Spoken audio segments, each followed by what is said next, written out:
Bonjour à tous, bienvenue dans un nouvel épisode du Calisthenics Science Podcast, un épisode solo en compagnie de Alexandre 012 Workout. Dans cet épisode, je vais vous partager ma récente expérience au championnat de Belgique de street lifting, donc la BSLC. À l'heure où je vous parle, c'est une réaction assez à chaud, car la compétition s'est déroulée il y a 2 jours de cela et donc je vous fais un petit retour, d'expérience, sur, la compétition. Donc on va parler, de la compétition en elle-même, du jour J, de l'événement, de ce que ça a donné, mes performances, de ce que j'ai vécu, de mon ressenti de la compétition. Ensuite on va parler pas mal de mindset, heu, pendant la préparation, pendant la compétition, par rapport à celle de l'an passé également. On va parler un peu de nutrition du jour J, donc car c'était une stratégie un petit peu je trouve que je l'ai assez bien menée, on va dire, en termes de nutrition et heu et ensuite, une petite, partie enfin une grosse partie sur, l'entraînement qui a précédé la compète parce que finalement c'est ça qui est presque le plus important, quelle stratégie j'ai mis en place et comment est-ce que je pourrais améliorer ça pour, la suite? Heu et tout ça avec, hem, voir un peu aussi, et voir l'événement aussi, les autres athlètes, et mon expérience aussi avec, King of Weighted donc qui m'ont accompagné pendant cette, préparation donc Loïs, le coach, de King of Weighted. C'est parti donc voilà, je vous parle aussi de ça parce que dans le 2 épisodes de cela, on avait donné un peu nos actualités et je vous avais dit que j'allais vous parler justement de, de mes actualités niveau entraînement, post, compète et c'est ce que je fais dans cet épisode. Donc c'est parti. Donc la compétition, qu'est-ce que ça a donné le jour, J? En termes de performance, donc je vais partager cela sûrement sur les réseaux. À l'heure où je vous parle, vous avez peut-être déjà vu sur Instagram, il y aura sans doute une vidéo YouTube qui va suivre, un peu plus, travaillée, mais le format podcast va me permettre de développer cela, heu, en long et en large comme, vous avez l'habitude, de nous entendre. Donc jour J, c'est vrai que donner, un jour J comme ça sans contexte, ça fera un peu bizarre. Mais voilà, je vais partager, les épreuves. Donc ouais, donc l'événement, donc le jour on va parler du jour J. Au niveau de l'événement, donc il s'était déroulé sur 2 jours. Il a été organisé par, Jonas, et Gwendal Albert, le staff de Beer Caves. Donc on ils ont pris en charge, l'organisation de la compétition, qui était vraiment, carré cette année. Franchement, le niveau d'organisation a été incroyable, je trouve. Il y avait un live sur Twitch, il y avait, une timetable, une pesée précise avec, une balance, enfin assez propre. Heu, il y avait des feuilles de match qu'on devait remplir, avant l'organisation. Le timing était bien respecté. Voilà, les catégories étaient pas mal, les infos étaient bien claires et bien envoyées, assez longtemps à l'avance. Il y avait du sponsor, l'événement, la musique, la salle, bref, tout était vraiment, très, très bien, très agréable. Donc c'était vraiment très agréable d'aller participer, dans ce genre d'événement. Ouais, il y avait une présélection, donc il fallait quand même un petit, niveau. Il fallait avoir, 300 de total pour, envoyer au niveau des minima. Il fallait envoyer les dates, les tentatives, une certaine temps un certain moment à l'avance.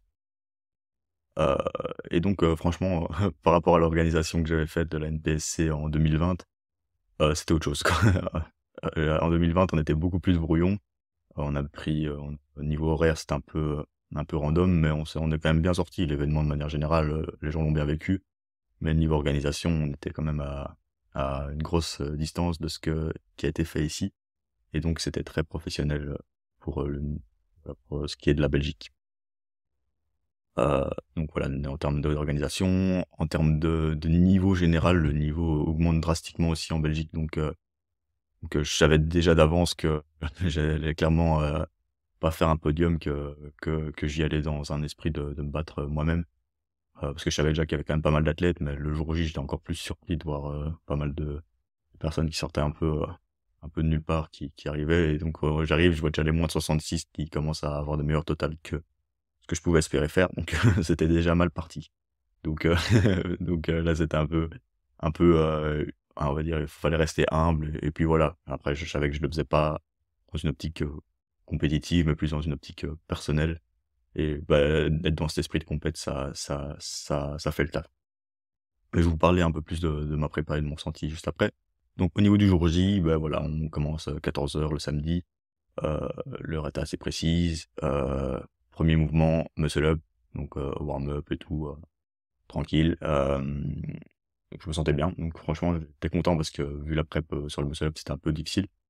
Heu, donc première tentative, donc je donnais ma feuille de match.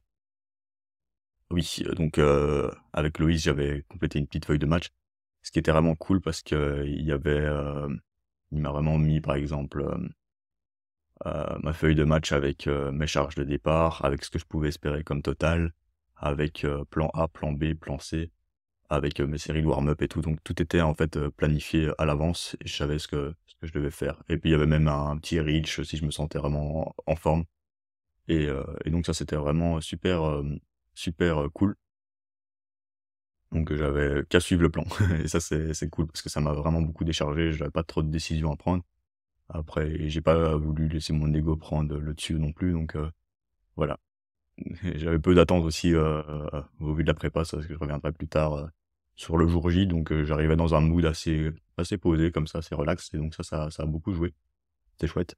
Donc bah, la chauffe, le muscle up, je me sentais vraiment bien par rapport à l'entraînement donc nickel. Je pense que je m'échauffais de manière générale un peu trop tôt par rapport au passage. C'est une petite erreur, à faire, on passait en même temps que les moins de 73, moins de 73 et donc on avait quand même un certain délai, quoi. Je crois qu'ils étaient un peu moins de 10, nous aussi on était un peu moins de 10, je sais plus combien de participants exactement il y avait et donc on se suivait quand même, avec cette catégorie-là, alors que les moins de 66 par exemple, eux ils enchaînaient tous.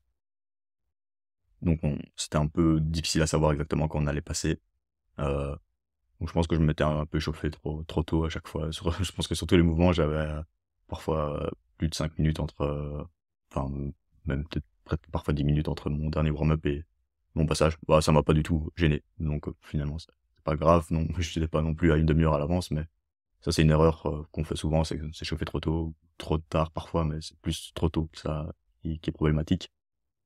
Mais enfin bon, donc je me sentais bien, muscle up, ça volait bien, poids de corps. Là, ce qui était assez particulier, c'est que vu que j'ouvrais à 6,25, mon coach m'avait dit de pas faire, je crois qu'en termes de ramping, je devais faire, poids de corps, en échauffement et 1,25 en échauffement sur, sur mon dernier warm-up.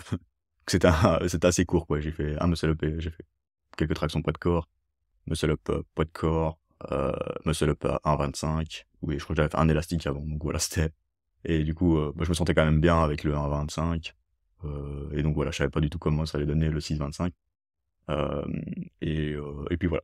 Donc 1er passage 6,25, hop, j'avais vraiment des gros problèmes de timing et tout pendant la prépa et là, bah, timing, mes hanches qui montent légèrement sur la rep, donc je me prends direct un no rep d'entrée, boum. Et là tu te dis: «Ouh, si ça passe pas, bah, je suis déjà disqualifié d'entrée», donc là c'est la pression, quoi. Donc après elle était quand même super bien passée, enfin elle était très haute, j'avais presque pas d'élan. C'est juste qu'il y a eu léger keeping, donc l'arbitrage était quand même très, très, très strict sur le muscle up.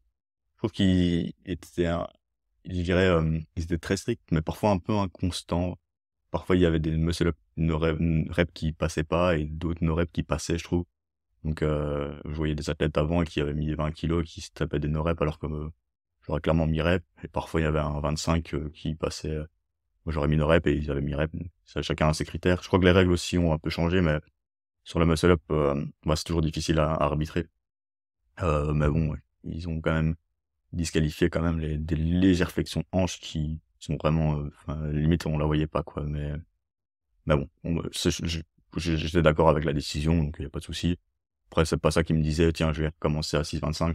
Je savais que je pouvais passer les 10 et je me suis bien focus sur les 10 en serrant bien. Donc du coup, j'ai suivi mon plan B. C'est dommage parce que j'avais vraiment envie de passer plus que 10 et du coup, le plan A, c'était de faire 11,25. Donc si j'avais réussi je pense que si elle était rep ou si j'avais eu un meilleur timing aussi, peut-être aussi que c'était le manque d'échauffement, vu que j'avais pas fait de muscle up à 5 avant, donc voilà. Là, je vous raconte tout mon vécu de la compète, hein, ça vous donnera peut-être aussi, j'espère que voilà, tout ce que je vais raconter ici dans ce podcast, ça vous aidera aussi peut-être pour vous, pour votre prochaine compète et voilà, je blablate beaucoup, mais après il y aura plusieurs parties, hein. Donc là, on raconte le jour J, après je vous parlerai de la prépa, et cetera. Donc il y aura peut-être, des choses qui seront plus intéressantes à écouter et apprendre. Ensuite, à 10 kilos, donc là, ce qui était cool, c'est que j'ai vraiment mis une meilleure tension dans mes abdos et j'ai vraiment réussi à avoir un meilleur timing. Sur le 6,25, j'ai tiré limite quand je montais, en fait. C'est pour ça que ça qu'il y a eu cette, flexion de hanche. Donc tandis que sur les 10 kilos, j'ai vraiment bien maintenu ma rétro. Le timing était beaucoup mieux et je pense que j'ai vraiment rentré mon plus beau muscle up à 10 kilos. Donc j'étais très content de ça, au vu de la prépa, de nouveau chaque fois. C'est ça qui était bien, c'est que, par exemple, ça je vais vous le dire maintenant, c'est que l'an passé j'avais beaucoup d'attentes et ça s'était mal passé, donc j'étais directement dégoûté. Ici j'avais peu d'attentes et ça s'est pas vachement mieux passé, mais c'est un peu mieux passé et donc j'étais content. Et donc rien que le fait voilà, d'être un peu plus positif le jour J, bah ça change. Hem et donc ouais, le meilleur timing, meilleur rétro du bassin et donc bonne trajectoire et donc le muscle up à 10 kilogrammes était assez fluide et donc là, ils ont mis rep, donc j'étais très content et ensuite là, j'avais le plan B et donc ensuite donc vu que j'avais fait plan B sur ma première deuxième rep, donc est-ce que je passais sur un plan A, un plan B ou un plan C? Donc j'avais déjà passé le plan C, c'était de rester à 10 kilogrammes, donc à mon avis, c'était au cas où je ratais certaines choses. Plan B, c'était de mettre 13,75 et ensuite, 13,75 et plan A, c'était 15 kilogrammes. Et donc j'ai choisi, bah, le plan B, même si j'hésitais avec le plan A parce que je me dis: «J'aurais peut-être plus facile à mettre une plate de 15» et heu et heu et que mon kilo était quand même pas mal bien passé, j'avais un peu de marge. Mais un truc très frustrant que je vais vous avouer ici, c'est que j'ai jamais passé plus que 10 kilogrammes et j'avais vraiment envie de passer plus que 10 kilogrammes là et malheureusement, bah, voilà, après j'ai choisi 13,75. J'avais un peu peur avec, bah, les plates, comment ça allait se passer et malheureusement je l'ai raté. Donc le timing était quand même je pense que c'est à nouveau toujours une question de timing un peu plus foireux. J'étais pas loin, j'étais à 2 doigts mais était no rep puis donc je suis arrivé en haut et puis j'ai mis un bras puis l'autre et donc no rep évidemment. Bah, voilà, donc franchement, j'étais content de mon muscle up à 10 kilogrammes, voilà. On passe, à la suite. Chin up, donc heu, voilà, chin up très compliqué pendant la pendant la prep. Heu, limite, j'avais, demandé à mon coach si je pouvais pas repasser sur des pull ups, juste avant. Parce que j'avais, on va dire, raté cette 55, en picking. Donc je l'avais fait en 2 temps. Donc j'étais pas du tout, serein sur, le chin up. Alors que je valide 60, on va dire à l'année presque, en pronation quand je veux, même ici au calife, j'avais validé 60 sans vraiment être en forme. Et donc voilà, le chin-up, je savais que ça allait être très compliqué cette prépa et après c'était pas du tout un des focus, vu qu'on avait mis beaucoup plus l'accent sur, le squat et le dips, ce qui est plus intelligent parce qu'il y a plus de points à gagner aussi, donc finalement c'était une bonne, stratégie pour gagner et hem et donc voilà. Après le chin-up, je me sentais quand même très, très bien à l'échauffement, donc très, très rapide, fort, bien activé. Trajectoire un petit peu en C légèrement, donc ça, c'est toujours un petit peu les problèmes de trajectoire et donc j'ouvre à 47,5, elle passe hyper bien. Donc franchement, là, j'étais vraiment surpris. Je suis vraiment monté en haut et tout, donc il y avait vraiment une de ces vitesses, je crois que j'ai jamais été aussi rapide, donc c'était un peu bizarre et les gens, ils disaient que j'avais un peu undershot pour mon opener, mais bah, voilà, j'ai suivi le plan, donc ça passe bien. Plan A, 55, 55, elle bouge très bien, mais j'ai vite été bloqué en haut, donc j'étais un peu surpris quand même. La vitesse était là, mais donc j'étais monté beaucoup moins haut que sur la première, alors que je pensais que vu la première, j'allais pouvoir monter, vraiment très haut avec, la 55 et ensuite, bah, donc au vu de la 55, je me suis dit: «Non, je vais pas faire je vais pas faire le reach», donc le reach était 62,5, je vais faire le plan A, donc 60 et heu et la 60, donc bah, je la fais et pour moi, j'étais no rep parce que j'avais pas vu les nouvelles règles de la final rep, donc j'arrive, en fait, je tire et mon menton est pas passé, sur le quart antérieur de la barre. Je crois que j'étais au-dessus, puis j'étais presque, au quart antérieur, mais je crois que je me suis arrêté genre à 1 ou 2 millimètres à la limite, c'était un poil de cul. Mais je crois que mon mouvement était quand même au-dessus de la barre, dans un premier temps et le juge qui regardait en haut, beh, a a mis rep quoi, donc j'étais vraiment surpris. Pour moi, j'étais: «Oh merde, d'office je l'ai raté» et c'était bizarre parce que c'était un on off, j'ai pas du tout su grinder quoi. J'ai tiré très vite, je suis arrivé en haut et il y avait pas il y avait plus rien, quoi. Il y avait plus de de force pour aller chercher plus loin. Peut-être que j'ai eu peut-être une erreur de timing, j'ai pas assez tiré, pas assez continué le tirage. Mais bon, voilà, donc 60. Bah, finalement, le plan A était passé, du coup, donc j'étais vraiment content, bah, j'étais surpris parce que, au vu des règles, moi, j'aurais mis des honorables, donc je me serais retrouvé avec 5 points en moins. Mais finalement, donc, validé. Heu, donc ça, c'est positif, donc ça me met quand même dans une bonne dynamique, que si j'avais pris, un no-rep, sur un troisième essai, bah, alors que j'avais déjà validé ça, pas mal de fois les 60. Donc voilà, bah, ça fait pas de PR pour l'instant, donc finalement, même pour rapport à l'an passé, ça fait pas de PR non plus. Heu, mais je me sentais bien, quoi, donc enfin, dans l'ambiance, c'était cool quand même, vu au vu de la prépa de nouveau. Ensuite, le dips, voilà, on se réchauffe. De nouveau, je m'échauffe un petit peu trop tôt, je pense, au niveau des warm-up sets. Très bonne barre, donc ça, c'était vraiment un super point. Bah, de Beer Escape, ils ont des barres, réglables, pas inclinées, pas en V, et ça fait la diff. Gros diamètre, et on pouvait choisir un petit peu ces réglages.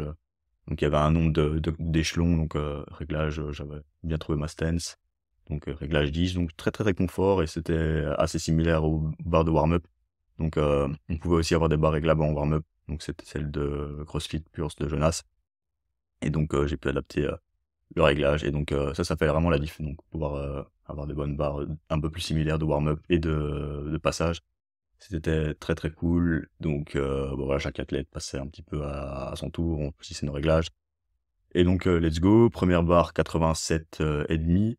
Les dips, je me sentais quand même bien parce que j'avais, investi dans les elbows, sleeves, et qu'au niveau de la prep, j'avais quand même fait valider un 3 séries de 5 à 77 et demi, donc 77 et demi.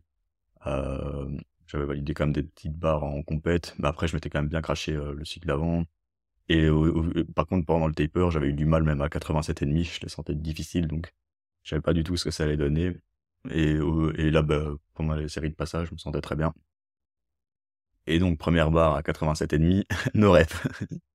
Là, j'étais assez assez surpris parce que pour moi, j'étais bien descendu, et tout. J'avais regardé la vidéo, sur le côté, j'étais clairement rep, donc je comprenais pas la décision. Tous les gens me disaient que j'étais rep, et voilà, donc après du coup, je me suis dit: «Fou, ça c'est un peu chiant, bah, hem, c'est pas grave, on continue». Donc je suis quand même le plan, A. Je passe à 97, et demi, et parce que, la vitesse était clairement là, j'étais bien activé, je me sentais quand même bien. Mais bon, tu peux quand même te dire: «Ouf, ça fait quand même mal de se prendre un no rep sur une première barre de nouveau». Heu, mais voilà, je me suis pas laissé affecter par ça, donc let's go, on passe à la suite. 97 et demi, elle passe mieux que celle à 87 et demi, donc je mets un peu plus d'amplitude, et cetera. Donc franchement, je me sentais très bien en dips ce jour-là, très bonne fermeture, j'ai même pas dû ouvrir.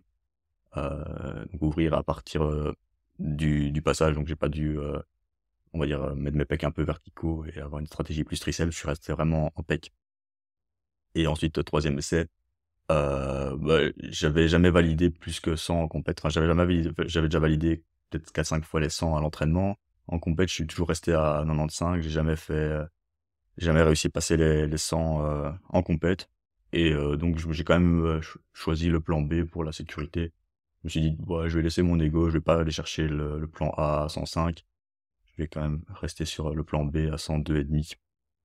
Parce que, ouais, vu que je m'étais pris aussi un no rep sur la première, j'avais peur qu'il soit un peu plus intransigeant sur la rep, et que moi aussi je descende pas assez bas.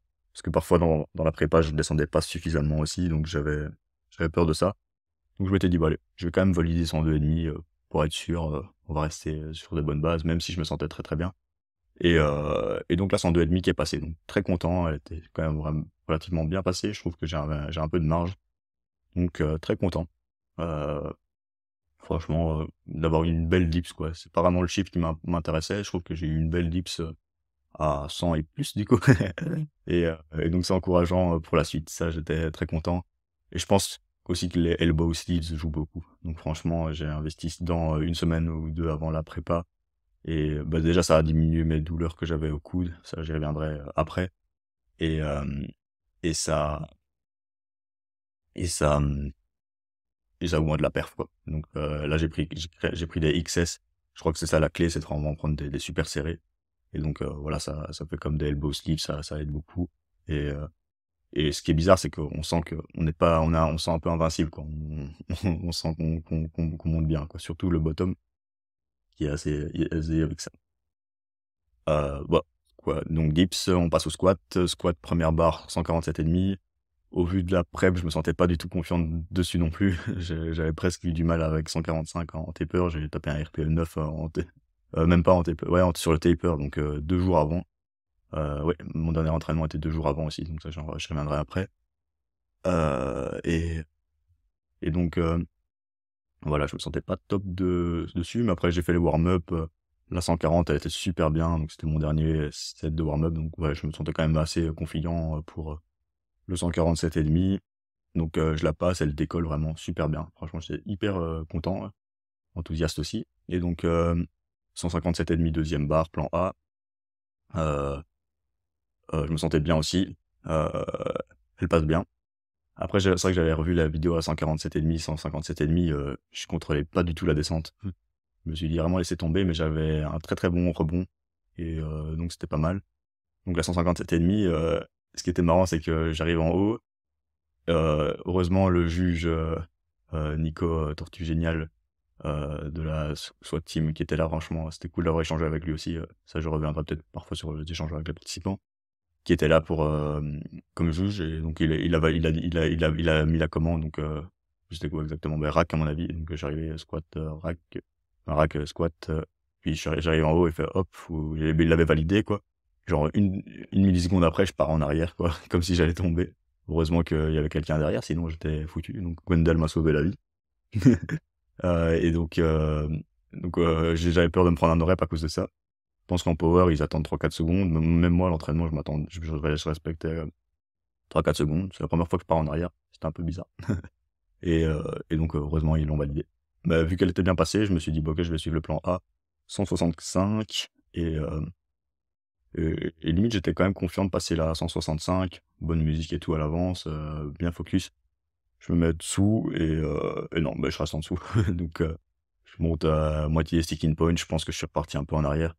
Moi, j'ai vraiment une stratégie, pied avant-pied, en squat, alors qu'à l'année passée, j'avais complètement l'inverse et à partir du moment où je repars un peu sur mon arrière-pied, je rencontre direct le petit sticking point, demi, amplitude, sur la montée et là, c'est clair, ouais et là, c'est mort, quoi. Donc il faut vraiment que j'arrive à rester en dessous, à garder ma hanche en dessous aussi et du coup, elle est pas passée. Et voilà, donc je suis re du coup, bah, voilà, ça fait un bon petit bilan positif finalement, 157,5 en squat. J'avais déjà eu 160 mais dégueulasse avec un shift de malade, une amplitude très, très discutable, tandis que là, elle était très positive à 157,5. Donc voilà, franchement, je suis assez satisfait avec ça. Ah oui, mon poids du corps avant la compète, c'est 76,2 donc pour mon poids de corps, je trouve que c'était assez cool et donc ça me fait un total à 330. Ce qui est rien de fou, bah, voilà, c'est quand même un petit, total. Bon voilà, ça c'était pour le jour J, je pense que je sais pas si c'est ce qu'il y a de plus intéressant dans le podcast, mais voilà, comme ça je vous raconte, que si vous avez pas vu les vidéos, les clips, ouais, vous voyez un petit peu ce que ce que ça a donné et voilà pour ce qui est de l'événement en soi, pour, le jour J. Je trouve qu'avoir la feuille de match comme ça avec, les plans, c'était vraiment, game changer. Donc à la limite, si vous faites une compète, essayez de vous en faire une ou demander à votre coach de la faire. Parce que, par exemple, l'an passé, j'avais juste mes openers. J'avais juste, OK, tu vas ouvrir avec ça, peut-être deuxième barre ça et troisième barre ça. Mais qu'est-ce qu'on fait si ça se passe pas comme, prévu sur la première barre? Beh, ça, c'est un peu embêtant. Qu'est-ce qu'on fait si ça se passe mieux que prévu sur, notre première barre? Voilà, je pense qu'idéalement, voilà, on doit avoir un plan A et on doit le suivre, et voilà, quoi. Hem Et donc ça a fait la diff. Je vais peut-être revenir vite fait, bah, on va faire une petite parenthèse sur la nutrition pendant le jour J. Je trouve que j'ai assez bien optimisé ça, donc voilà, j'ai mangé, on va dire, en maintenant surplus tout le cycle, depuis, bah, toute la prépa depuis, 3-4 mois précédant la prépa. J'étais à 76, j'étais entre 76 et 77, donc 76, 76, 17 kilos. Je crois que j'ai finalement plus fait une maintenance qu'un surplus. Mon poids n'avait pas bougé, donc je suis arrivé le jour J à 76,2. L'année passée, j'avais fait un water cut, du coup, un petit water cut assez léger, donc je pense que ça m'avait pas vraiment aidé, mais j'avais perdu 2 kilos avec le water cut. Ici, sans water cut, j'étais au même poids, donc voilà, pas de pression du tout avec ça. Largement en dessous de la KT, hein. Donc la KT, c'est entre 73 et moins de 80. Donc j'étais bien en dessous, pas du tout d'inquiétude. Donc ça enlève déjà du stress, hein, je pense. Hem et donc voilà, peser à 11 heures, je mange, donc ça me fait 3 heures avant. Et j'ai mangé un repas sans légumes, enfin, un petit peu de légumes, donc j'ai pris, un peu moins de riz que d'habitude, un peu moins de protéines, donc au lieu par exemple, j'ai pris, 300 grammes de riz au lieu de 500, j'ai pris, 100 grammes de poulet au lieu de 200 et une tomate, par exemple, au lieu de 2 tomates quand je mange mes repas habituels. Donc voilà, c'est l'idée d'avoir, un minimum dans l'estomac avant de avant de avant de passer, quoi. Et donc je me sentais, assez léger. Un peu d'huile d'olive aussi pour avoir un peu de lipides aussi. Donc Morgan nous dira si c'est une bonne stratégie, pré-compète. S'il écoute ce podcast, il va faire, épisode 2 bis, retour sur l'optimisation de la nutrition en compétition. Voilà un sujet et une question, très intéressante pour Morgan. Donc je pense qu'il y a plein de cas de figure parce que là, c'est une épreuve qui se passe l'après-midi, donc là, le muscle up démarre à 14 heures, donc je prends mon premier repas 3 heures avant. Un repas plus léger que ce que j'ai l'habitude de manger, donc voilà, je sens que je l'avais très, très bien digéré. Je me sentais assez léger, avant. Mon petit déjeuner était très tôt au matin. Je me suis levé assez tôt, donc ouais, c'est toujours le stress pré-compète et je me réveille tôt de manière générale, donc à 6 heures du mat. Et voilà, donc léger, je me sentais, ouais, très bien. Donc le muscle up finalement ça a tardé un petit peu, donc on a passé quand même à 14h30, je pense. Et donc voilà, j'étais assez léger. Donc c'est intéressant d'être, très léger pour le pull, pour le tirage, le muscle up et la traction. Il y a beaucoup de personnes qui viennent presque à jeun pour, passer les mouvements en général et puis ils rechargent un petit peu après. Bon, moi je me suis pas trop pris la tête là-dessus, hein. Hem, donc niveau énergie, ça allait aussi. J'avais aussi, fait une cure de café, vu que c'était pendant le taper, j'ai pas bu de café, donc j'ai fait une petite désensibilisation café. Ça pourra être intéressant aussi que Morgane nous explique un petit peu tout cela. Moi, j'ai l'habitude d'en faire en semaine de décharge et donc post-décharge, en général, je reprends et c'est vrai que là, tu as un petit peu cet effet, bah, vraiment, de novice de la caféine et donc ça refait des gains en plus, quoi. Et donc la première barre avec, la caféine du matin, donc j'ai même pas bu de café, à midi, donc j'avais mon café du matin, mais quand tu es désensibilisé et que tu t'en reprends un, bah, tu es déjà hyped toute la journée, on va dire. Donc il y a aucun souci là-dessus, j'avais pas mal d'énergie.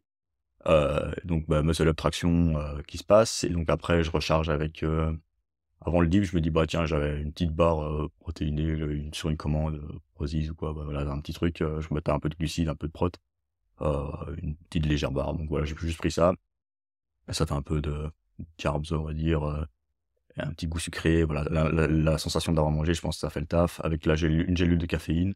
Donc pendant les warm-up, donc le temps que la caféine agisse, bah, ça aurait été peut-être mon dernier set, de dips. C'est peut-être ça qui a fait que mon dernier dips était mieux que mon premier. Peut-être que j'avais la caféine qui était montée à ce moment-là. Heu et donc heu et donc voilà, ça se passait, bah, voilà, plein d'énergie grâce à la caféine évidemment et le peut-être le petit goût sucré du pré-workout, on va dire.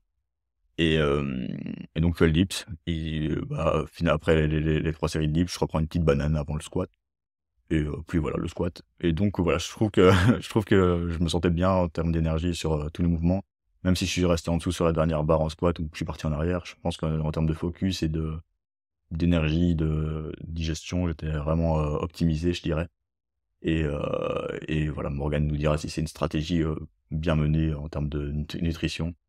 Même si la banane, peut-être avec le fructose, enfin, à ce moment-là, c'est peut-être pas forcément nécessaire non plus. Heu, bah, voilà, je pense qu'après se prendre la tête pour ça, ça a pas beaucoup de sens non plus. Mais Ben voilà, parfois c'est des petites optimisations qui se font parce que souvent on se pose un peu des questions, ça peut amener un peu de stress. Ouais, il faut que je mange quand, tiens, etc. Là, je suis stressé, je mange. Voilà. Parfois, il y a pas des mauvaises stratégies qui se font ou une mauvaise gestion de la caféine. On est un peu trop excité sur un mouvement, ou alors on la prend trop tôt. Peut-être si on prend la caféine avant les muscle-up et après qu'on doit en reprendre ou qu'on prend des boosters tout le long et qu'on se retrouve avec je sais pas combien de milligrammes de caféine dans le système, c'est un peu pas optimisé, puis qu'on a plus de jus ou qu'on tremble limite en squat, c'est pas le bon plan non plus. Hem, donc c'est important de de faire gaffe, à ça. Heu, yes. Ensuite, le jour J, une autre chose qui est très importante, que j'avais pas spécialement eu, l'an passé, c'est que j'avais eu un petit soutien. Donc mon coach normalement aurait dû être présent, hein, donc en général ils essaient d'accompagner, leurs athlètes, hein. Loïs, il essaie d'aller sur, place, le jour J, sauf qu'il était pas disponible parce qu'il avait aussi sa propre compète, à lui-même, donc participait au Final Rep, en Allemagne et donc il était pas dispo. Mais il y avait Jonas qui est organisateur, qui travaillait enfin qui est aussi coaché par lui, donc il lui a demandé de me spotter un petit peu quoi, donc c'est cool parce que j'avais un peu Jonas comme, référent et donc je pouvais lui demander: «Tiens, bah, voilà, tu penses quoi de cette barre-là? On suit le plan A, le plan B?»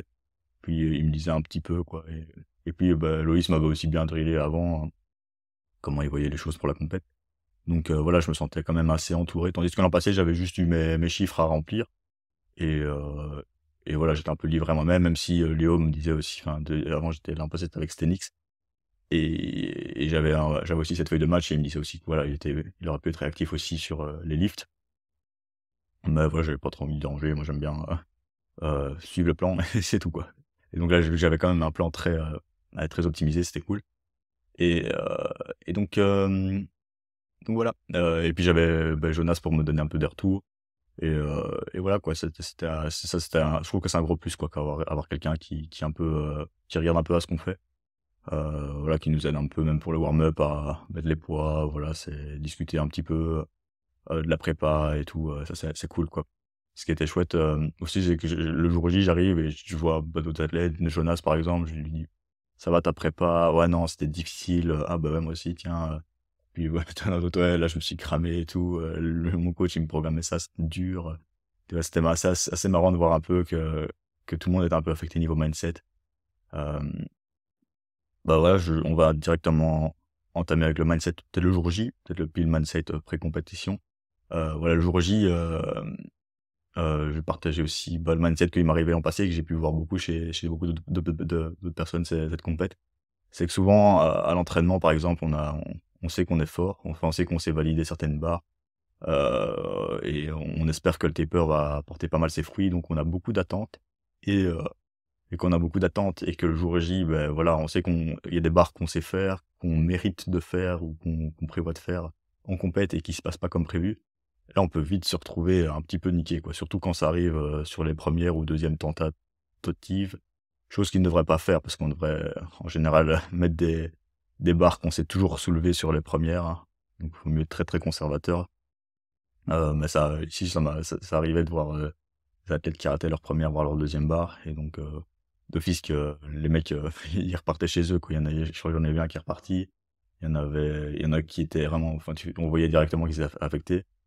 Moi, c'est ce que j'avais eu un peu l'an passé, c'est que dès mon premier muscle up, même mon échauffement, je me sentais nul et donc ça m'avait directement un peu affecté parce que pendant la prépa, je me sentais un peu mieux en muscle up, j'avais beaucoup d'attentes, quoi. Je pensais que j'allais valider, un gros chiffre et tout, je pense et du coup, en voyant que ça s'est mal passé, j'étais directement en mode: «Merde, c'est mort, je suis nul» et j'étais vraiment dans un mindset un peu pessimiste, un peu négatif.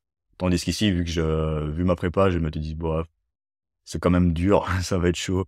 J'y vais quand même, ça je pensais que ça allait mal se passer, quoi. Et puis, vu que ça s'est quand même plus ou moins, bien déroulé, je me suis dit: «Bah, OK, c'est bien, c'est cool, je profite, mon muscle up est beau, je me sens bien», et j'étais dans un mood beaucoup plus, d'apprécier le jour J, voir les autres athlètes qui réussissaient des beaux mouvements et tout, plutôt que de me dire: «Ouais, il faut que je le batte, faut pas que je fasse moins bien que lui». Donc souvent, ça on est un petit peu dans cette optique-là, performance évitement. Là, j'étais plus dans performance approche, ça c'est le summum. heu, même processus, approche là. Là, ouais, limite, j'étais plus dans le processus, donc j'ai bien aimé, vraiment l'expérience, quoi. La musique était super aussi, donc je trouve c'était chouette. Hem Et donc ouais, il y avait le mind c'était un peu ces 2 mindsets quoi, le mindset d'avoir beaucoup d'attentes et d'être un peu niqué ou puis les gens parfois ils sont vraiment de mindset de guerrier là, ils passent tous, ils sont vraiment enthousiastes. Ça m'est pas encore arrivé malheureusement.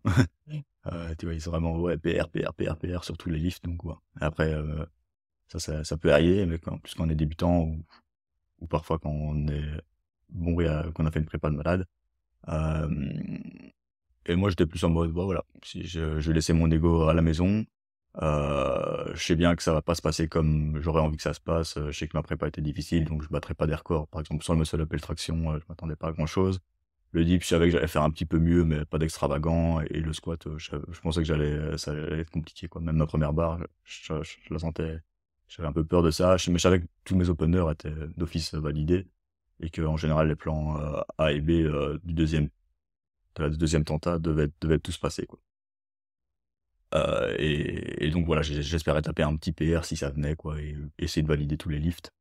Je pense qu'être dans le mindset de juste valider, sa feuille de match, c'est génial aussi. Je pense que ça, c'est aussi la bonne, chose à adopter, quoi. C'est de se dire: «Tiens, là, j'ai mes 12 essais, heu et voilà» et peut-être le dernier, c'est vraiment celui où il y a le plus d'adaptation. C'est celui où tiens, le deuxième a bien bougé, bah, je peux aller chercher un PR. Le deuxième a mal bougé, je vais rester sur, un truc plus conservateur ou un léger PR à plus 2,5 ou voilà, où là, je vais taper un PR plus 5.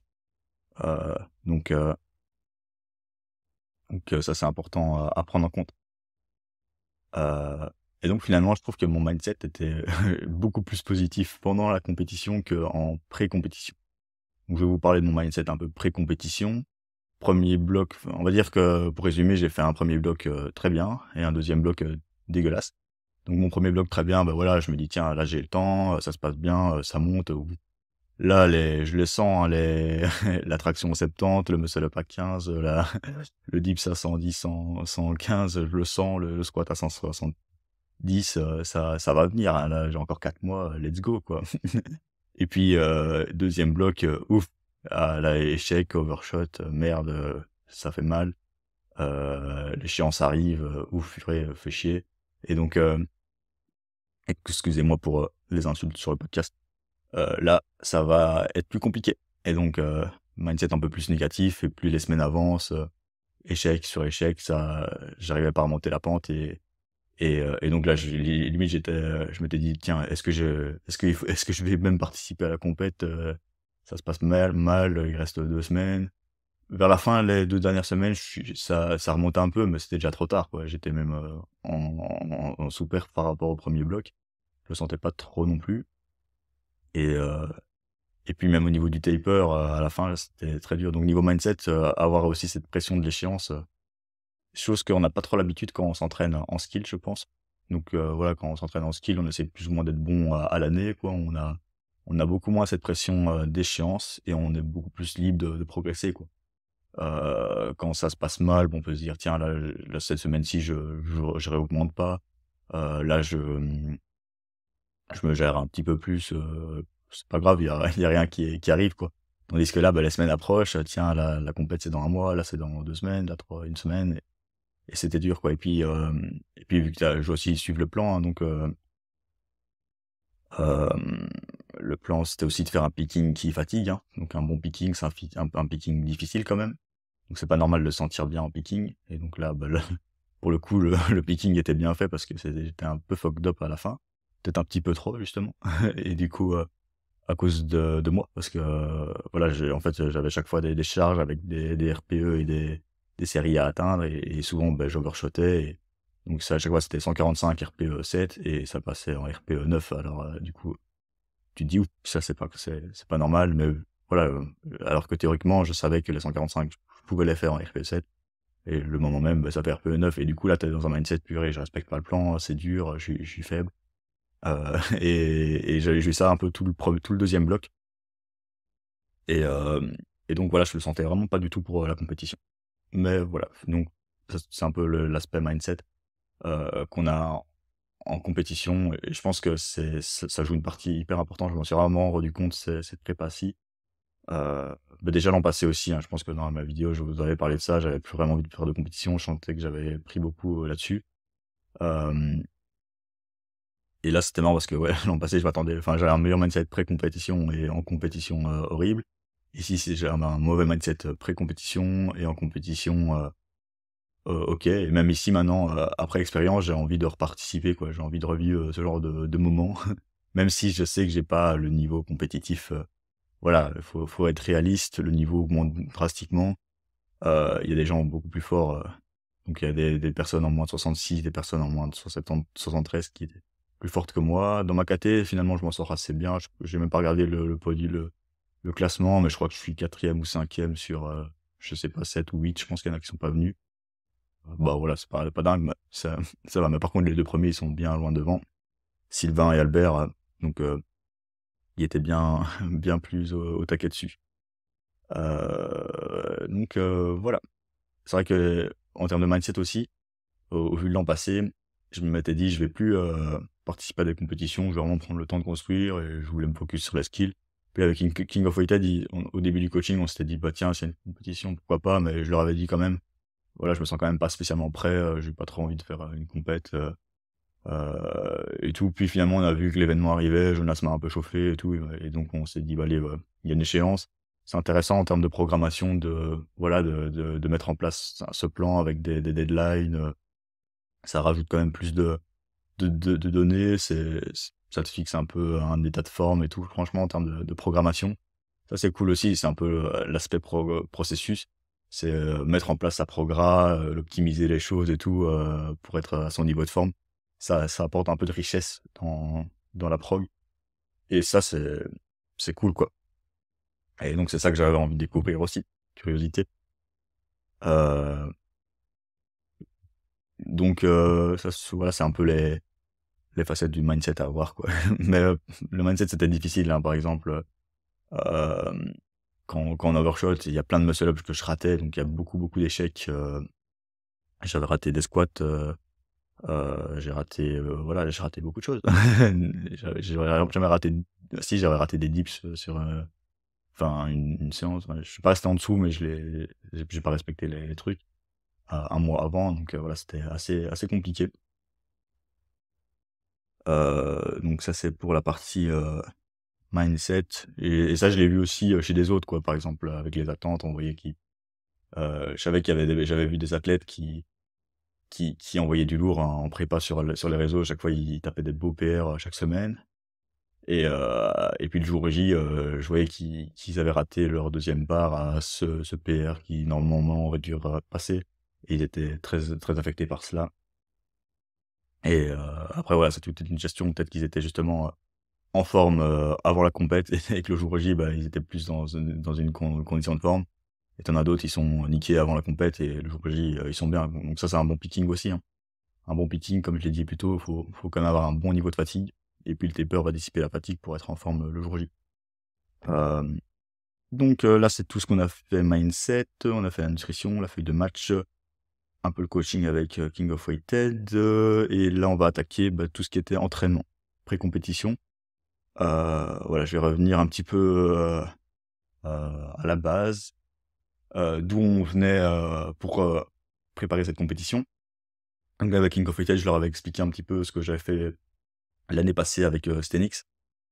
Pour illustrer un petit peu cela, je vais parler de 2 approches. Donc avec Stenix, j'avais une approche, très spécifique comp, directement. Donc on avait directement des singles sous max avec, pas beaucoup de singles, pas beaucoup de volume, je dirais. Donc il y avait peut-être, et c'était 2 jours, les mêmes. Donc il y avait 2 jours, on va dire, primaires et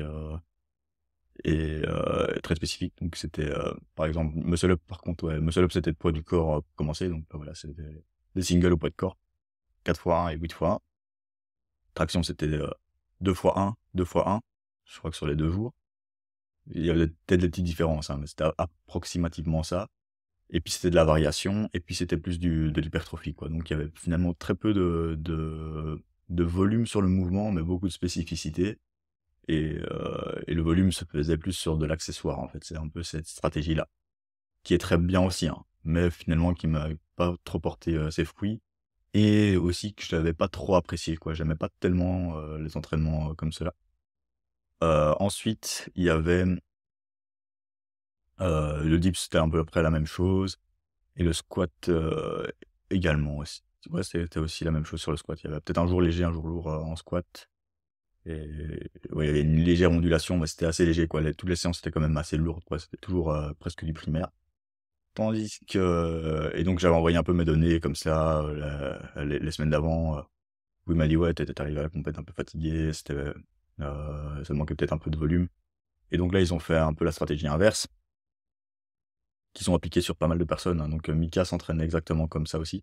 Donc si vous suivez aussi King of Weighted et la prep de Mika, moi je faisais presque la même. Sauf que de mon côté, j'avais toujours, par rapport à Stenix aussi où on avait supprimé les skills pendant 4 mois, cette année-ci, je voulais garder les skills dans le plan et donc on les a gardés, même si, vers la fin, il les a un petit peu enlevés. Mais je vais pas vous mentir que j'ai quand même, fait un peu du hors plan. J'ai quand même maintenu, 2-3 séries hors plan dans dans le plan.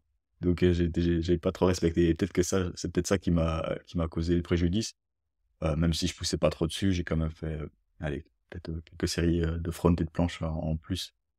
Même si j'étais pas dans une optique de progression, et plus que dans une optique de maintenance, dans le plan, mais je voulais juste kiffer un petit peu plus mes entraînements, et vu que le premier bloc, on les avait quand même bien gardés en plan, on essayait même encore de progresser dessus. Je m'étais dit: «Bah, tiens, bah, même pour le 2e bloc, ça peut continuer comme ça, le volume est pas sensiblement, plus grand, et ça peut toujours le faire, quoi». Voilà, petite parenthèse pour aussi, les skills, quoi. Donc ça, c'est vrai que en théorie, bah, on prépare une compétition, on veut être bon, donc faut se donner les meilleures chances et donc si on veut être compétitif, faut les enlever. Mais tu plus dans une optique compétitive contre moi-même en réussissant à maintenir les skills. Ça, c'est très important. Enfin, c'était important pour moi et de kiffer aussi ma préparation. Même si, même si je pense on peut très bien l'apprécier sans, en réalisant des progrès et voilà. Donc là, on a choisi la stratégie inverse, qu'ils ont appliquée sur Mika et notamment et sur pas mal d'autres personnes. C'était de mettre beaucoup plus de focus, de volume sur les mouvements en eux-mêmes. Et là, ce qu'il y avait aussi, c'était qu'il y avait beaucoup de volume aussi sur les mouvements d'accessoires. Donc il y avait quand même beaucoup de volume. Peut-être un peu moins de spécificité, parce qu'il y avait pas de single, peut-être juste sur la fin. Ouais, il y avait peut-être sur les 2 dernières semaines des singles seulement, donc ce qui était pas mal du tout. Et pendant la prep, il y avait aussi la stratégie des jours primaires, secondaires et tertiaires même parce que il y avait des mouvements que je pratiquais 3 séances par semaine.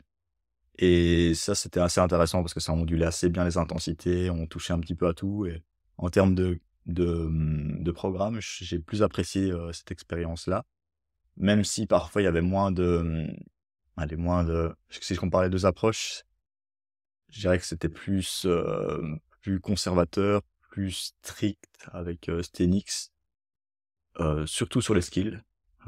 Tandis qu'avec King of Weighted, c'était plus, OK, let's go, tu pushes, tu pousses, là on change, tu vas mettre plus lourd, mais tu enlèves une rep, on change des variables, tiens là il y avait parfois un peu moins de logique, je dirais, un peu moins mathématique. Heu, mais voilà, c'était quand même très carré. Sur le streetlifting, ils sont très, très précis quand même, mais sur les skills un peu moins, je dirais, mais ça c'est ce que je dirais avec l'expérience, mais avec le retour que j'en ai, et voilà, donc les 2 approches sont viables et là, on avait choisi plus cette approche-là et donc il y avait des jours avec, il y avait un jour volume, par exemple, avec, 3 séries de 8, puis ça se transformait en 3 séries de 5, 6, enfin 3 séries de 6, 3 séries de 7. Tu augmentes les poids, tu diminues parfois les reps.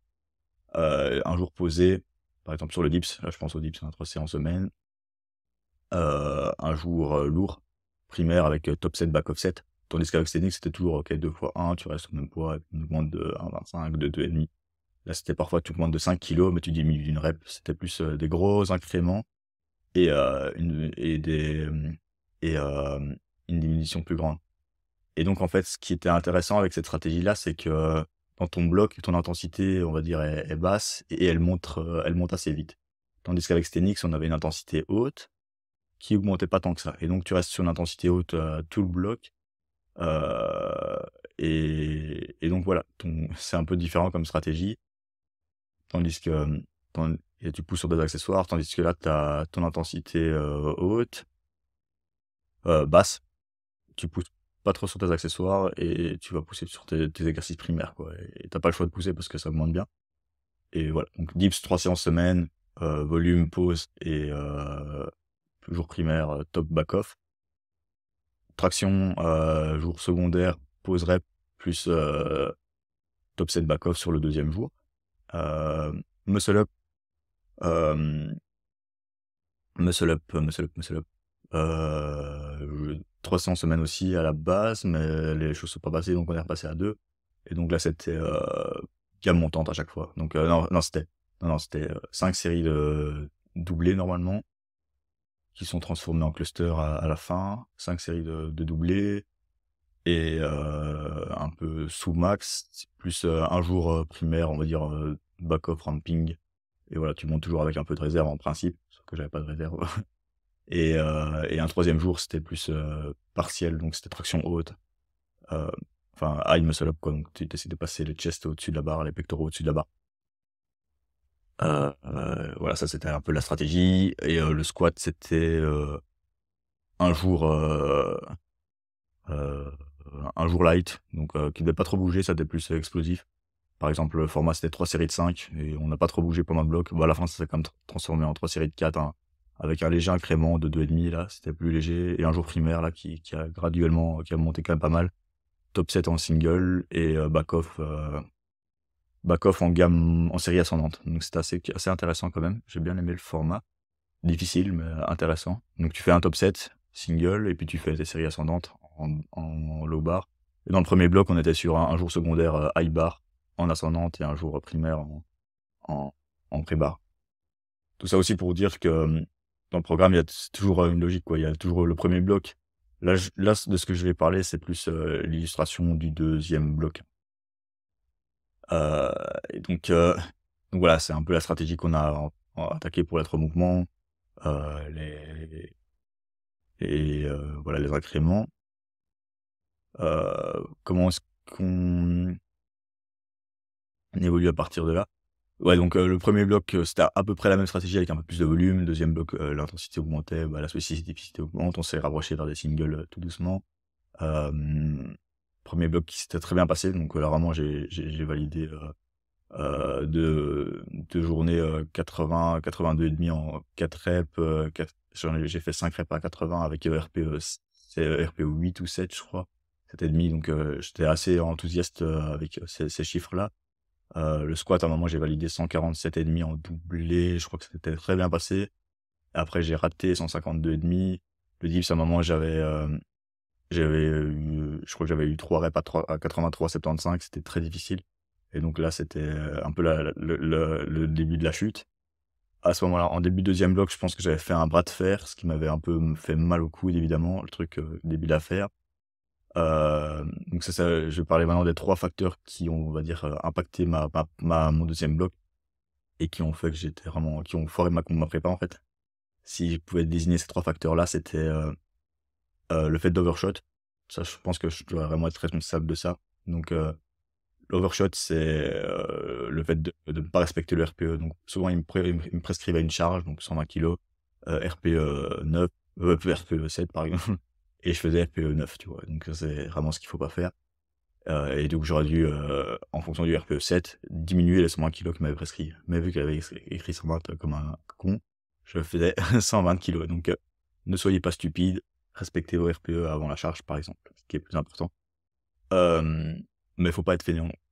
Ensuite, deuxième jour, c'était non, deuxième raison, donc l'overshot. Deuxième raison, c'est que je pense que il y a eu ce bras de fer qui peut-être a engendré ou non, mais parce que finalement ça allait encore, mais directement le jour même, j'avais plus de coude droit, et les jours d'après, je sentais même que ça revenait un peu sur le coude gauche. Et vu qu'il y avait 3 dips semaine, des muscle up, je pense que mon coude a trinqué. J'avais jamais eu ce genre de douleur. Je pense pas que c'est une épicondylite médiale parce que c'est plus à l'arrière. Je pense que l'insertion du triceps, je pense qu'il y a quand même beaucoup de pratiquants qui la ressentent. Et donc, par exemple, dans le fond du dips ou sur le muscle-up, avec vraiment la flexion du coude et la pronation, ça tabassait bien. Et je crois que le fait d'avoir fait ce bras de fer, d'avoir eu ces 3 séances de dips par semaine et d'avoir, overshot, et raté des muscle-up à répétition, bah, ça m'a éclaté les coudes, en fait. Et donc, à un moment, les coudes étaient vraiment très, très douloureux. Un mois avant, c'était à la limite, enfin, au repos, je sentais que j'avais des boules et une grosse inflammation quand même. Et donc ça, c'était pas très positif. Donc il y avait, la douleur et à un moment, je pense que j'ai chopé un petit truc, une sorte de covid. Je pense que j'ai perdu l'odorat pendant une semaine et suite à cela aussi, je me sentais un peu fatigué, enfin fatigué de manière générale et je pense que du coup, ça a peut-être dû aussi impacter, la prog et je trouve que je m'adaptais un petit peu moins, il y avait moins de progression quoi à l'entraînement par rapport au premier bloc et donc soit peut-être que c'était la douleur, peut-être que c'était ça, peut-être que c'est la combinaison des 3, hein. Peut-être que c'est l'overshot qui a engendré les trucs et donc finalement je pense que voilà, qu'est-ce que je peux agir dessus? C'est peut-être plus, bah, la douleur au coude quoi, comment bien rééduquer et l'overshot quoi, ça c'est je pense que c'est la facteur numéro un et je crois que c'est la facteur numéro un qui condamne beaucoup de pratiquants de force. Donc rester conservateur, le plus important.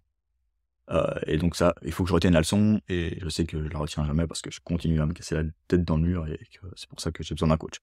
Mais même avec un coach quand voilà, parce que théoriquement, ça j'aurais pas dû overshot ces charges-là, théoriquement, les charges devraient se passer comme ça, le plan devrait se passer comme ça. Mais quand ça se passe pas comme ça, il faut s'adapter et pas être con et j'étais con et je me suis pas adapté. Donc voilà.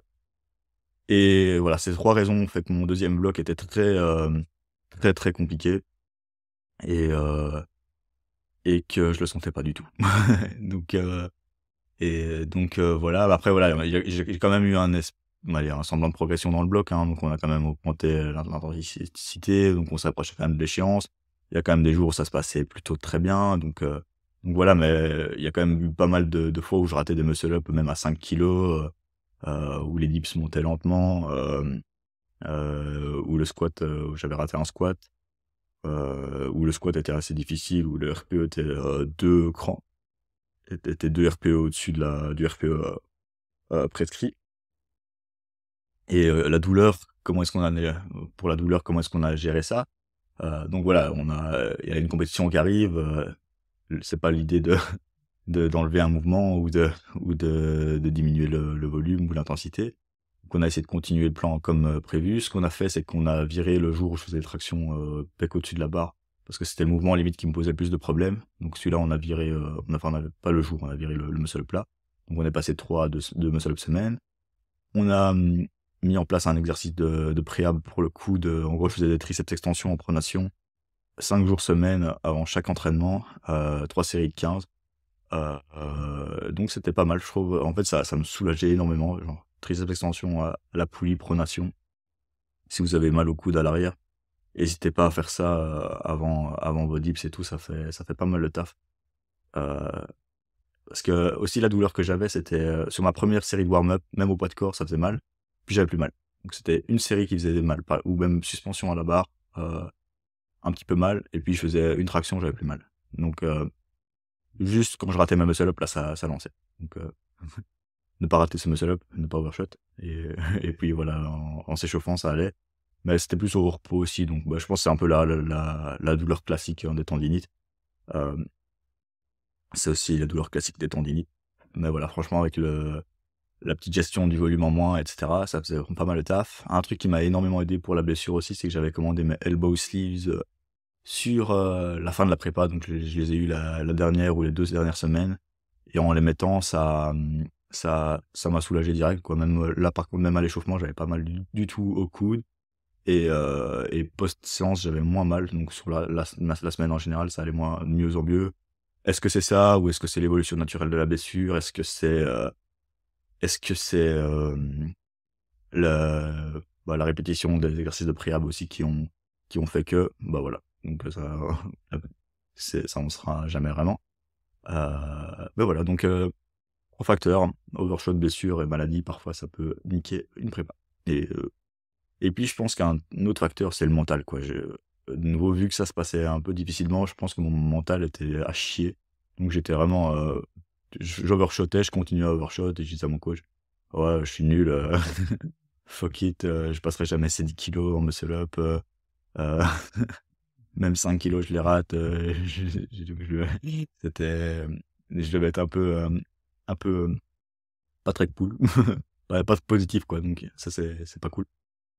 Alors qu'enfin on avait quand même échangé, on se disait: «Tiens, il faut rester positif quand même», et donc ça, c'est ce que j'essaie aussi de transmettre, hein, mais voilà, donc c'est un peu les insights, d'une prépa, et je pense que c'est naturel, hein, on passe tous par là, et voilà, mais après en général on prépare, on espère que ça se passe mieux. Hem Et puis c'est un peu normal aussi, hein, d'être en difficulté sur la fin, mais en général on évite d'overshot. Je pense que oui, il y a beaucoup moins, il y a moyen d'élaborer beaucoup plus que ça sur la prépa et l'évolution de semaine en semaine, parce que voilà, ça a quand même fluctué. C'était pas si, c'est un peu plus nuancé que ce que je vous explique maintenant, mais ça représente quand même à peu près ça. Heu, donc voilà, tout ça en maintenant un petit peu les skills, hein, j'ai gardé donc ouais, en théorie, ce qu'ils ont fait pour, dans le premier bloc, j'avais vraiment mes 2 skills, par semaine, un peu le truc classique, on continue à progresser dessus. Et dans le deuxième bloc, on faisait les skills une fois par semaine et c'était après les muscle up traction. Donc je faisais muscle up, traction gain montant, traction, top back off et hem et ensuite, skill, heu et donc voilà, 2 séances semaine. Mais d'ailleurs, si vous voulez en savoir plus sur la prépa, j'ai, quand même bien détaillé ça dans une vidéo. Et les skills, ce que j'ai fait hors prog, c'est que les jours, un jour de poussée, un jour de tirage, je mettais par exemple j'avais mis les planches, je faisais 3 séries hors prog, en planche, et je faisais 2 séries, hors prog, en front lever, après les muscle up sur le jour, tirage. Donc voilà, j'ai pas respecté le plan, parce que je voulais continuer à à maintenir un peu ça.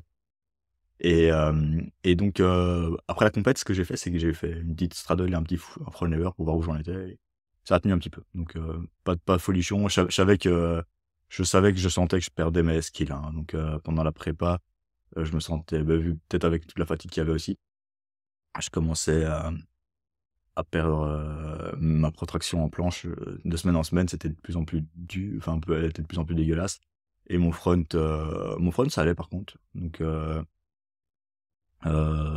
ça se maintenait mieux. Et donc voilà, le jour, après la compète, j'ai fait ça, donc je mettrai, un petit check-up de ça, et voilà, donc j'étais content d'avoir quand même maintenu mes skills aussi. Petit bilan positif, en plus, et voilà, donc maintenant qu'est-ce qu'on va faire la suite, hein? Ça c'est toujours ce qui est bien, hein, donc ici j'ai essayé de vous expliquer l'avant, le pendant et l'après. Je crois que je vous blablate énormément ma vie, hein, donc dites-moi si c'est trop lourd, si vous auriez voulu que je condense un peu plus cette expérience, hein, parce que voilà, après je vais beaucoup plus dans le détail, c'est beaucoup plus au feeling, c'est à chaud, mais que ça vous permette de je pense que j'ai quand même, au moins grâce à ce format-ci, je peux vous dire un peu tout ce que j'avais envie de vous dire, je pense. Parfois j'oublie quand même une chose, mais je crois que j'établis quand même, et parfois je suis trop redondant sur, un sujet, mais on avance quand même, sur ça. Et tout ça pour vous partager finalement les leçons, hein, les leçons, de, mmh, de, de la prépa et de la compétition, quoi. C'est avoir un bon mindset le jour J, ne pas overshot pendant la prépa, hem,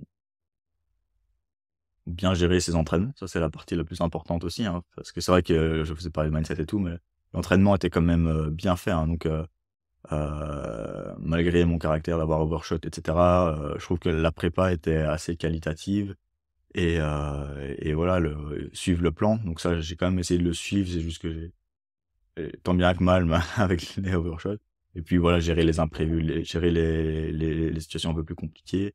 Ah oui, ce que je peux vous partager, c'est peut-être, le taper qu'on a mis en place.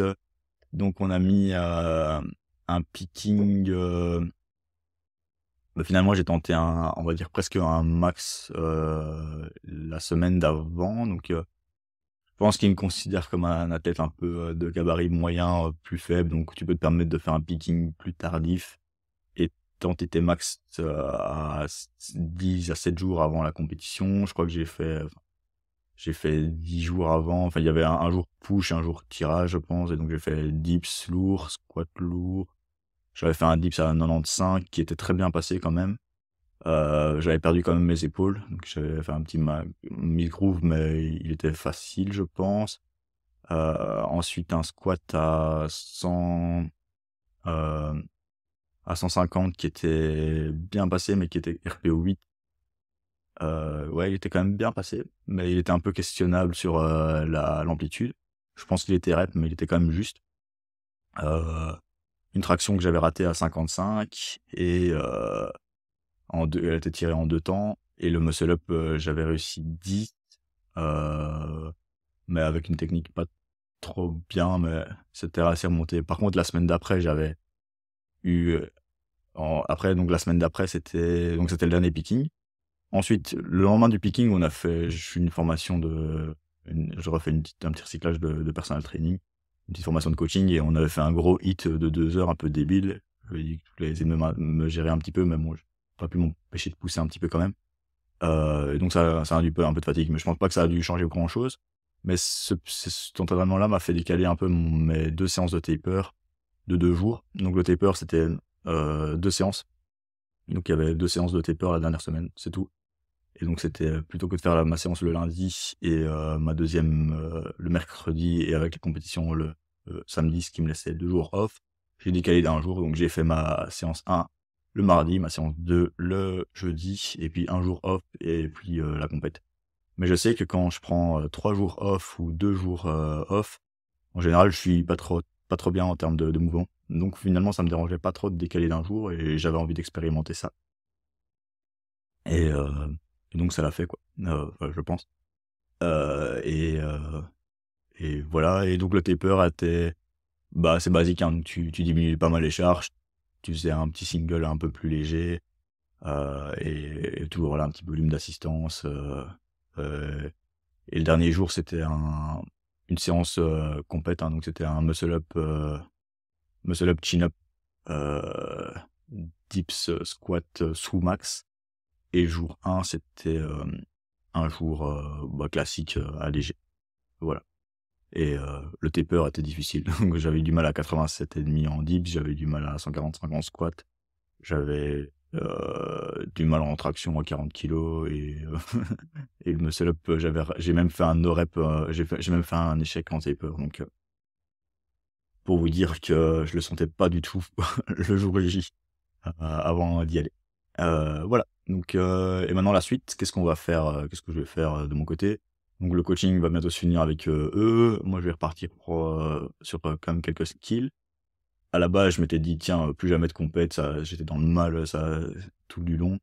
Mais là, après l'échange, je me dis: «Bah, pourquoi pas, si j'ai, les minima, même si je ferai jamais un podium, je vais, je vais quand même peut-être, encore m'inscrire, quoi, si l'opportunité se représente, me remettre une échéance». Et peut-être me mettre moins de pression peut-être pendant la prépa. Je pense que c'est peut-être ça qu'on peut aussi conclure, c'est de pas overshot, se mettre un peu moins de pression, et kiffer un peu ce qu'on fait. Et donc même chose là, hein, donc ici, se reposer un petit peu, kiffer ce que je fais, et puis reprendre un peu plus, de focus, planche. Il serait temps de bien revalider de front, et éventuellement, s'il y a une échéance d'ici à 1 an, bah, réenvisager, une progrès sur base de ce qui a été fait. Hem, je pense aussi que la stratégie de focus plus le dips et le squat était très pertinente.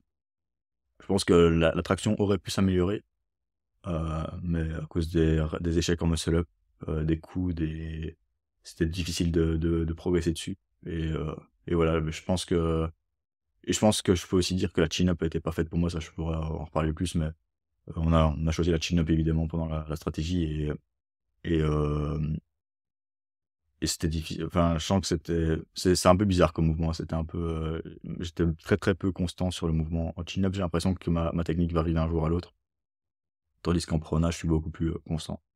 Et je me sens mieux dessus, même si parfois je rencontre quand même un petit peu de sticking point aussi en prona, hein, évidemment, mais voilà, petite chose à retenir. Et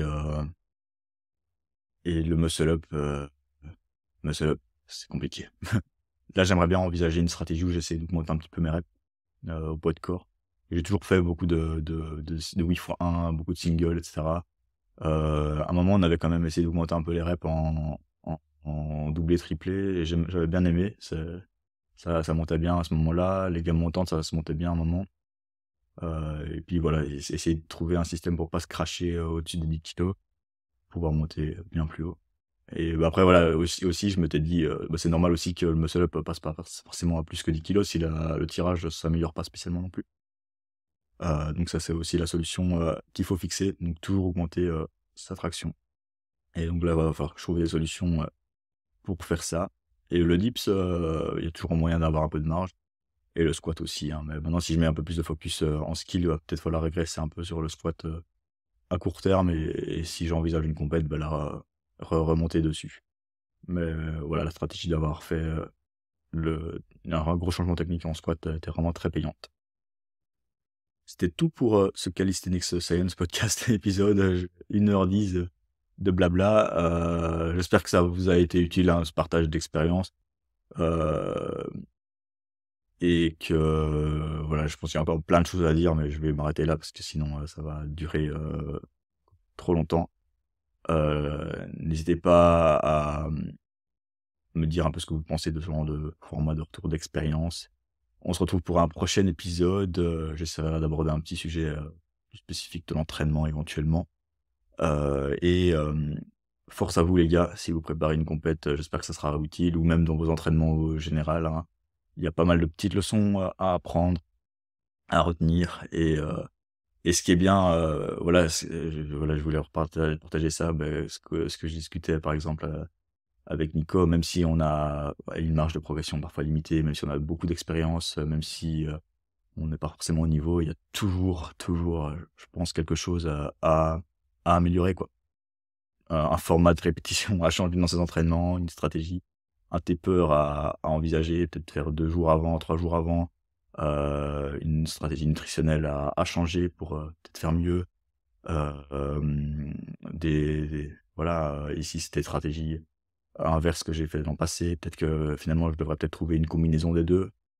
Voilà, il y a tellement de choses. C'est ça qui est chouette. Donc il y a toujours des solutions à trouver. Ça, c'est trop bien.